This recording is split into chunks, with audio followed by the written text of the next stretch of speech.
എല്ലാ നല്ലവരായ cinema പ്രേമികൾക്കും cinema ആസ്വാദകർക്കും മറ്റൊരു വീഡിയോയിലേക്ക് ഹാർദവമായ സ്വാഗതം. ഇന്നത്തെ വീഡിയോയിൽ നമ്മൾ സംസാരിക്കുന്നത് പ്രിയദർശനും മോഹൻലാലും ആ കൂട്ടുകെട്ടാണ്. ആ കൂട്ടുകെട്ടിൻ്റെ ദൃഢതയും അവരിൽ നിന്ന് പിറന്ന കുറച്ച് സിനിമകളെ കുറിച്ചുമാണ്.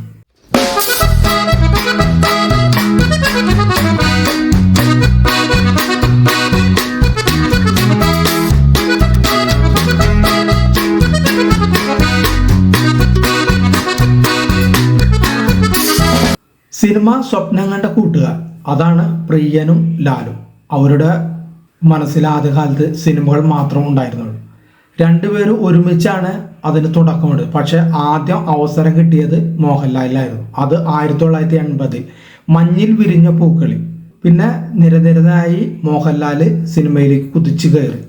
എന്നാൽ അതിനുശേഷം 2 വർഷത്തിന് ശേഷമാണ് പടയോട്ടം സിനിമയുടെ കഥ എഴുതിക്കൊണ്ട് പ്രിയദർശൻ തൻ്റെ സിനിമാ ജീവിതം ആരംഭിക്കുന്നത്. അതേ വർഷം 5 സിനിമകൾ കൂടി പ്രിയദർശൻ്റെ പേന ജീവൻ നൽകിയിട്ടുണ്ട്. തൊട്ടടുത്ത വർഷവും പ്രിയൻ്റെ സിനിമകൾ വന്നു. 1985 പൂച്ചയ്ക്ക് ഒരു മൂക്കുത്തി എന്ന ചിത്രത്തിലൂടെയാണ് ആദ്യമായി പ്രിയദർശൻ സംവിധാന വേഷം അണിഞ്ഞത്. അപ്പോൾ അതിൽ നായകനായി വന്നത് മോഹൻലാലാണ്. 80കളുടെ രണ്ടാം പകുതി ആയപ്പോഴാണ് മലയാള സിനിമയിൽ ഹിറ്റുകൾ തീർത്ത ഈ കൂട്ടുകെട്ട് 90കൾ പൂർണ്ണമായും വറുതിയിലാക്കി. തുടരെ വമ്പൻ ഹിറ്റുകളാണ് ഇവർ രണ്ടുപേരും കൂടി മലയാള സിനിമയിൽ സൃഷ്ടിച്ചത്. മോഹൻലാൽ എന്ന സൂപ്പർ താരത്തെയും ആ നടനെയും ഒരേപോലെ പ്രിയന്റെ സിനിമകൾ നല്ല രീതിയിൽ ചൂഷണം ചെയ്തിട്ടുണ്ട്. എക്കാലവും ഓർമ്മയിൽ തെളിഞ്ഞു നിൽക്കുന്ന കഥാപാത്രങ്ങളും സംഭാഷണങ്ങളും മോഹൻലാൽ പ്രിയദർശൻ ജോഡി മലയാളികൾക്ക് നൽകിയ വസന്ത കാഴ്ചകളാണ്. അവരുടെ ചില കൂട്ടുകെട്ടിൽ പിറന്ന ചില സിനിമകളെ കുറിച്ച് നമുക്ക് ഈ ചെറിയ വീഡിയോയിലൂടെ നമുക്ക് നോക്കാം. ഒന്നാമത്തത് ബോയിങ് ബോയ് 1985 വന്നത്. പുട്ടിച്ചിരിയുടെ വെടിക്കെട്ടുമായിട്ടാണ് ബോയിങ് മോഹൻലാൽ മുകേഷ് കൂട്ടുകെട്ടിലൂടെ പുറത്തു വന്ന സിനിമ. സുകുമാരിയുടെ ഡിക്കമ്മായിയും നമ്മെ ചിരിപ്പിച്ചതിന് ഒരു കണക്കുമില്ല. മോഹൻലാലിൻ്റെ ശ്യാമും മുകേഷിൻ്റെ അനിലും അവരുടെ സൗഹൃദവും അതിനുള്ളിലെ കള്ളത്തരങ്ങളും നിറഞ്ഞു നിൽക്കുന്ന സിനിമയായിരുന്നു ബോയിങ് ബോയ്.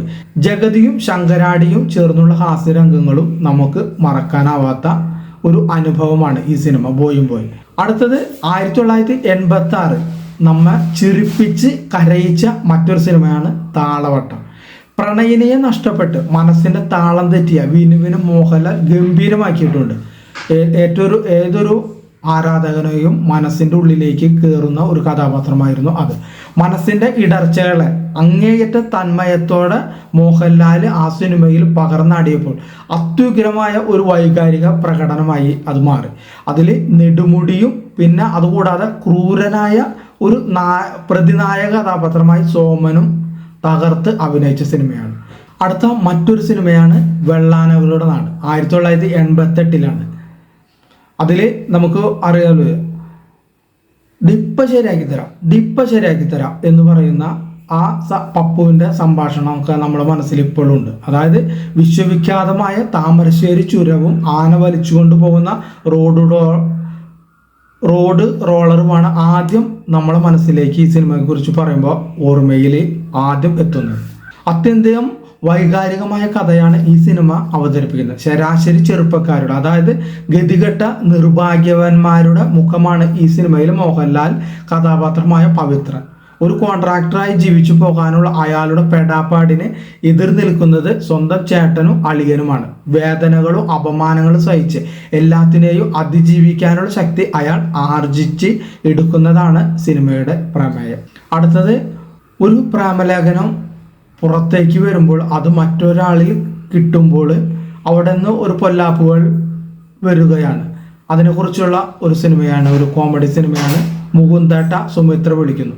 1988 ഇറങ്ങിയ സിനിമയാണ്. ശ്രീനിവാസനും മോഹൻലാലും വെള്ളിത്തിരയിൽ ഒരുമിച്ചപ്പോഴൊക്കെ പ്രേക്ഷകർക്ക് ഒരു ചിരിമേള സമ്മാനിച്ചിട്ടുണ്ട്. ആ ചിരിക്കൂട്ടിൻ്റെ ആദ്യകാല സിനിമയിൽ ഒന്നാണ് ഇത്. കുടിവെള്ളം ദുർലഭമായ മദ്രാസിലെ ഒരു കോളനി, അവിടെ സ്വസ്ഥമായി ജീവിച്ചു പോകുന്ന മുകുന്ദൻ, അതായത് മോഹൻലാൽ, അയാളെ കാണാനായിട്ട് അയാളെ കൂട്ടുകാരൻ എത്തുകയാണ്. വിശ്വനാഥൻ എന്ന കൂട്ടുകാരൻ, അതായത് ശ്രീനിവാസൻ. തൻ്റെ തന്ത്രങ്ങളും വാക്ചാതുര്യം ഉപയോഗിച്ച് വിശ്വനാഥ് കോളനിക്കാരെ പറ്റിച്ച് കയ്യിലെടുക്കുമെന്ന് നമുക്ക് പറയാം. അയാളുടെ ചതികളും വഞ്ചനകളും പുറത്തു വരുന്നത് കഥയുടെ അവസാനം മാത്രമാണ്. മുകുന്ദനും സുമിത്രവുമായുള്ള പ്രണയം, നായകകഥാപാത്രം കടന്നു പോകുന്ന സംഘർഷങ്ങൾ, ഇതിനൊക്കെ മേമ്പടിയായി ജഗതിയും ഇന്നസെന്റും ഒരുക്കുന്ന നർമ്മരംഗങ്ങളും ഉണ്ട്.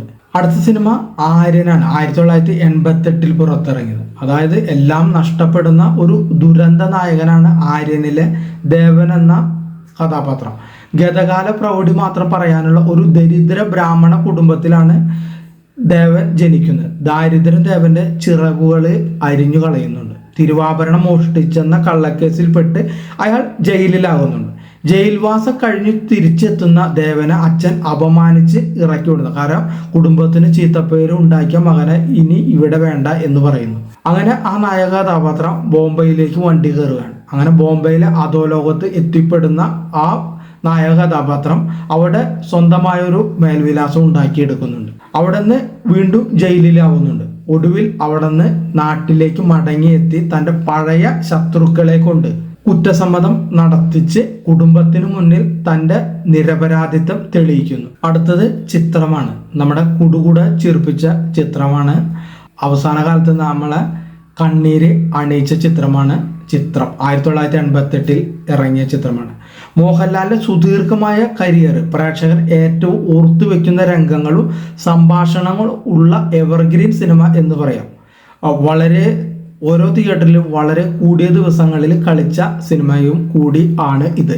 അതീവ സ്വഭാവമായും അനായാസമായും ഹാസ്യം കൈകാര്യം ചെയ്യാനുള്ള മോഹൻലാലിന്റെ അതിശയിപ്പിക്കുന്ന കൈയടക്കത്തിന് ചിത്രത്തോളം നല്ല ഒരു ഉദാഹരണമില്ല എന്ന് നമുക്ക് പറയാം. നെടുമുടിവേണ്, ശ്രീനിവാസൻ, രഞ്ജിനി എന്നിവർക്കൊപ്പമുള്ള മോഹൻലാലിന്റെ കോമഡി സീനുകളും എത്ര കണ്ടാലും നമുക്ക് ഇപ്പോഴും TV-യിൽ കണ്ടാലും നമുക്ക് ചിരി വരും. ചിരിപ്പിച്ച് മുറിവേൽപ്പിച്ച് കടന്നു പോകുന്ന സിനിമയാണത്. അടുത്ത സിനിമ 1989 ഇറങ്ങിയ വന്ദനമാണ്. അതായത് ബാംഗ്ലൂരു പശ്ചാത്തലമായി വരുന്ന ഒരു പോലീസ് ഓഫീസറുടെ സിനിമയാണിത്. പ്രൊഫസർ ഫെർണാണ്ടസ് എന്ന ക്രിമിനലിനെ പിടികൂടാനായിട്ട് കേരളത്തിൽ നിന്ന് കർണാടകയിലേക്ക് പോകുന്ന ഉണ്ണികൃഷ്ണൻ എന്ന ഇൻസ്പെക്ടറായിട്ടാണ് മോഹൻലാൽ ഇതിൽ വേഷമിടുന്നത്. പ്രതിയെ കണ്ടെത്താൻ അയാളുടെ മകൾ ഗാഥയെ പിന്തുടരുന്ന ഈ പോലീസ് ഓഫീസർ അവളുമായി പ്രണയത്തിലാകുന്നു. അങ്ങനെ അപൂർണമായ അവരുടെ പ്രണയം പ്രേക്ഷകരിൽ ഒരു നൊമ്പരമായിട്ടാണ് അവസാനം അവശേഷിക്കുന്നത്. ഈ സിനിമയിൽ നെടുമുടി വേണു ഉജ്ജ്വലമായി അഭിനയിച്ചിട്ടുണ്ട്. അതുകൂടാതെ പപ്പു, സുകുമാരി, മുകേഷ്, പിന്നെ ജഗദീഷിൻ്റെ ആ സൈക്കിളിലും മറ്റുമുള്ള കോമഡി സീനുകൾ നമ്മൾ ചിരിച്ച് മരിക്കുമെന്ന് നമുക്ക് വേണമെങ്കിൽ പറയാം. പക്ഷേ ഈ സിനിമ ഇന്നത്തെ കാലത്ത് ഇതിൽ ക്ലൈമാക്സ് ഒന്നും അങ്ങനെ എഴുതി വലിപ്പിക്കാനായിട്ട് ബുദ്ധിമുട്ടാണ്. കാരണം മൊബൈൽ ഇല്ലാത്ത ഒരു കമ്മ്യൂണിക്കേഷൻ ഇല്ലാത്ത ആ കാലഘട്ടത്തിൽ ആണ് അങ്ങനത്തെ ഒരു ക്ലൈമാക്സ് അവർ എഴുതി പിടിപ്പിച്ചത്. പക്ഷെ ഇപ്പോൾ ഈ സിനിമ വരികയാണെങ്കിൽ എങ്ങനെയായിരിക്കും എന്നത് നിങ്ങൾ ഊഹിക്കുക. അടുത്തത് ചിരിയുടെ മാലപ്പറക്കമാണ്. ഇന്നസെന്റും തിലകനും തകർത്തഭിനയിച്ച ഒരു സിനിമ. അതായത് 1991 ഇറങ്ങിയ കിലുക്കം. ചിരിയുടെ ഒരിക്കലും നിലക്കാത്ത ഒരു കിലുക്കാൻ പറ്റി. ജോജിയും അതായത് മോഹൻലാല്, അദ്ദേഹത്തിന്റെ കൂട്ടുകാരൻ നിശ്ചല്, അത് ജഗതി, രണ്ടുപേരും തമ്മിലുള്ള ഇണക്കവും പിണക്കവും അവരുടെ ഇടയിലേക്കാണ് ഒരു മന്ദബുദ്ധിയായി അഭിനയിച്ച ഒരു നായിക വരുന്നത്. നന്ദിനി എന്ന് പറയുന്ന നായിക.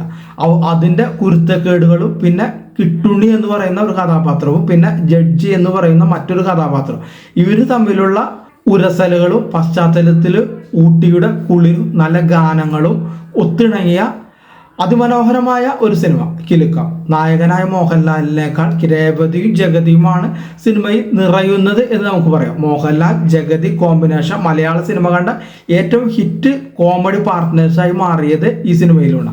അവസാന ഭാഗത്ത് ആവുമ്പോൾ കുറച്ച് വൈകാരികമായി സെന്റിമെന്റ്സ് ആയിട്ട് സിനിമ മാറുന്നുണ്ടെങ്കിലും സിനിമ കണ്ടു തീരുമ്പോൾ മനസ്സിൽ നമുക്കൊരു നറുചിരി നിലനിൽക്കുന്നുണ്ട്. അടുത്തത് മുംബൈ ചേരികളുടെ കഥ പറഞ്ഞ ഒരു സിനിമയാണ്. 1991 ഇറങ്ങിയ അഭിമന്യു എന്ന് പറയുന്ന സിനിമ. മുംബൈയിലെ ചേരികളും തെരുവുകളും അധോലോക ജീവിതവും എടുത്തു കാണിച്ച സിനിമ.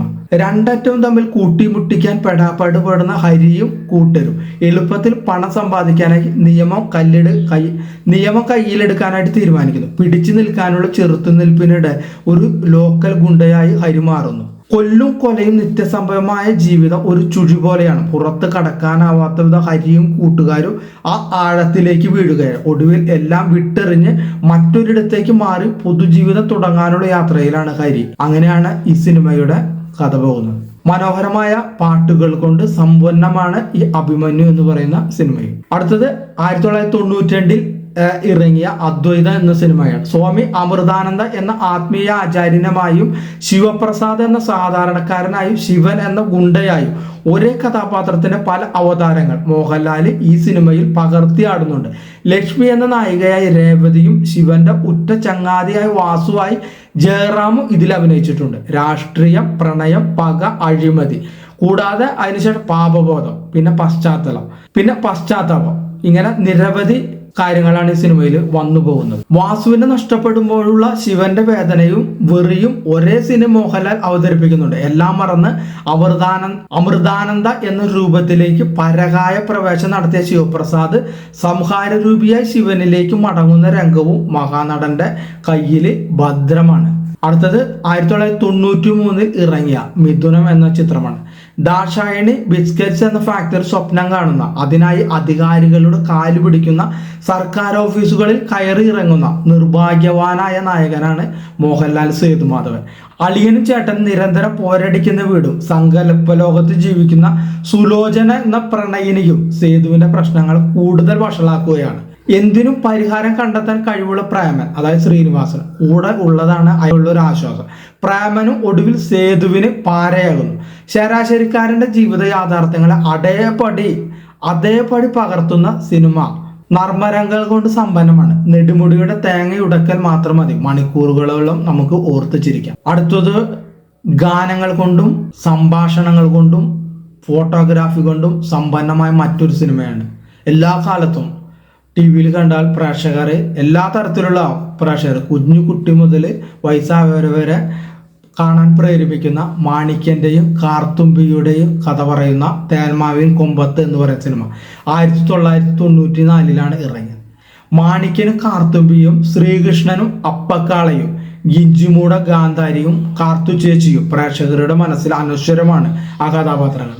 തേന്മാവിന്റെ മധുരവും മണവും പച്ചപ്പും നിറഞ്ഞു നിൽക്കുന്ന ഈ സിനിമ KV ആനന്ദിന്റെ ക്യാമറ കണ്ടെടുത്ത അതിമനോഹരമായ ദൃശ്യങ്ങൾ, കള്ളുകുടിയും തല്ലുപിടിയുമായി നടക്കുന്ന മാണിക്യനും, അതായത് മോഹൻലാൽ, ശ്രീകൃഷ്ണൻ ചേട്ടനും നെടുമുടി വേണു, കാടിനുള്ളിൽ വഴിതെറ്റി പോകുന്ന മാണിക്യന്റെ കാളുവണ്ടി ചെന്നെത്തുന്ന ഗ്രാമവും അവിടുത്തെ മനുഷ്യരും, അങ്ങേയറ്റം ദുഷ്കരമായ ഭാഷയും, മാണിക്യന്റെ ജീവിതം കീഴ്മേൽ മറിയുന്ന ചെറിയ ബുദ്ധിയുള്ള അപ്പക്കാള, അയാളുടെ തന്ത്രങ്ങളും, കാർത്തുമ്പിയുടെയും കാർത്തുചേച്ചിയുടെയും പ്രണയം, പോരാത്തതിന് ഞാൻ ആരാണെന്ന് തേടിയുള്ള പപ്പുവിന്റെ തത്വചിന്തയും, പിന്നെ മുത്തുകവി എന്താണെന്നുള്ള അന്വേഷിച്ചു പോകുന്ന നായകനും എല്ലാം കൂടി ചേർന്ന് ചിരിമേളം ആണ് ഈ സിനിമയിൽ നമുക്ക് വേണ്ടി ഒരുക്കിയിട്ടുള്ളത്. അടുത്തത് 1994 പുറത്തിറങ്ങിയ മിന്നാരം എന്നാണ്. ഒരു ക്ലാസിക് പ്രിയദർശൻ കോമഡി എന്ന ലെവൽ തീർത്തും അവകാശപ്പെടാവുന്ന സിനിമ. സമാധാനമായി ജീവിക്കുന്ന ജോജി, അത് മോഹൻലാൽ, അയാളെ തേടി പഴയ കാമുകി നീന എത്തുകയാണ്. നീന എന്ന് പറയുന്ന ശോഭന. അവളുടെ മകളുടെ പിതൃത്വം അയാൾ ഏറ്റെടുക്കണമെന്നാണ് ആവശ്യം. നിരപരാധിത്വം തെളിയിക്കാനുള്ള അയാളുടെ തന്ത്രപ്പാടുകൾ ഒന്നൊന്നായി പരാജയപ്പെടുന്നതോടെ നീന നിരത്തുന്ന തെളിവുകൾക്ക് മുമ്പിൽ എല്ലാവരും ജോജിയെ അവിശ്വസിക്കുന്നു. ജഗതിയും പപ്പുവും മണിയൻപിള്ള രാജുവും തിലകനും ലാലോ അലക്സും അടങ്ങിയ താരനിര കുടുകൂടെ ചിരിപ്പിക്കാൻ കാരണങ്ങൾ തന്നിട്ട് ഒടുക്കം നമ്മുടെ മനസ്സിനെ നൊമ്പരങ്ങൾ കൊണ്ട് വീഴ്ത്തുകയാണ് സിനിമ. അടുത്തത് 1996 പുറത്തിറങ്ങിയ സ്വാതന്ത്ര്യ സമരം പ്രധാനമാക്കിയ കാലാപാനി എന്ന സിനിമയാണ്. സ്വാതന്ത്ര്യ സമരം പ്രമേയമാക്കി നിരവധി സിനിമകൾ ഇന്ത്യൻ ഭാഷകളിൽ പിറന്നിട്ടുണ്ടെങ്കിലും അതിൽ ഏറ്റവും മികച്ചതെന്ന് നമുക്ക് നിസ്സംശയം വിളിക്കാവുന്ന കാലാപാനിയാണ്. സാങ്കേതികവിദ്യ ഇത്രയൊന്നും വികസിച്ചിട്ടില്ലാത്ത ഒരു കാലത്ത് ഇത്ര സുന്ദരമായ ഒരു സിനിമ ഒരുക്കിയ പ്രിയദർശന എത്ര വാഴ്ത്തിയാലും നമുക്ക് മതി വരില്ല. ബ്രിട്ടീഷുകാരുടെ കിരാത വാഴ്ചയുടെ കാഴ്ചകളാണ് സിനിമ അവതരിപ്പിക്കുന്നത്. മോഹൻലാലിന്റെ ഗോവർദ്ധൻ എന്ന കഥാപാത്രവും പ്രഭുവിന്റെ മുകുന്ദനും സ്വാതന്ത്ര്യത്തിനായി ജീവൻ കൊടുത്ത ആയിരങ്ങളെ പ്രതിനിധീകരിക്കുന്നുണ്ട്. ഭർത്താവ് മരിച്ചതറിയാതെ ആ ഭർത്താവിന് വേണ്ടി കാത്തിരിക്കുന്ന തബുവിന്റെ അനുഭവം ഒരു നീറ്റലായി പ്രേക്ഷകരുടെ മനസ്സിൽ ഇപ്പോഴും ഉണ്ട്. അടുത്തത് 2003 പുറത്തിറങ്ങിയ കിള്ളിച്ചുണ്ടൻ മാമ്പഴമാണ്. മോഹൻലാൽ ശ്രീനിവാസൻ കോമ്പിനേഷൻ തകർത്താടിയ സിനിമയാണ്. മലബാറിലെ മുസ്ലിം ജീവിതവും ഭാഷയും കടന്നു വരുന്ന സിനിമയിൽ നായകനായ അബ്ദു, അതായത് മോഹൻലാൽ, അദ്ദേഹത്തെക്കാൾ തലപ്പൊക്കം പ്രതിനായകനായ കോലറയ്ക്കൽ മൊയ്തൂട്ടി ഹാജിക്കാണ്, അതായത് ശ്രീനിവാസനാണ്. ഹാജിയാരിയുടെ മൂന്നാം ബീവി ആമിനയെ തിരഞ്ഞെത്തുന്ന മുൻ കാമുകൻ അബ്ദുവിന്റെയും ആമിനയുടെയും പ്രണയമാണ് സിനിമയുടെ കേന്ദ്രബിന്ദു. ഇരുന്തലക്കാടൻ എന്ന കള്ളമന്ത്രവാദിയായി ജഗതി നിറഞ്ഞാടുന്ന സിനിമ ഒട്ടേറെ ഹാസ്യരംഗങ്ങൾ കൊണ്ട് ശ്രദ്ധേയമാണ്. അവ ഇത്രയുമാണ് മോഹൻലാൽ പ്രിയദർശൻ കോമ്പിനേഷനിൽ നിന്ന് നമുക്ക് അതിമനോഹരമായ സിനിമ അനുഭവങ്ങൾ നേടിത്തന്ന കുറച്ച് സിനിമകൾ. എൻ്റെ ലിസ്റ്റിലുള്ള കുറച്ച് സിനിമകളെ കുറിച്ചാണ് ഞാൻ നിങ്ങളുമായി ഷെയർ ചെയ്തത്.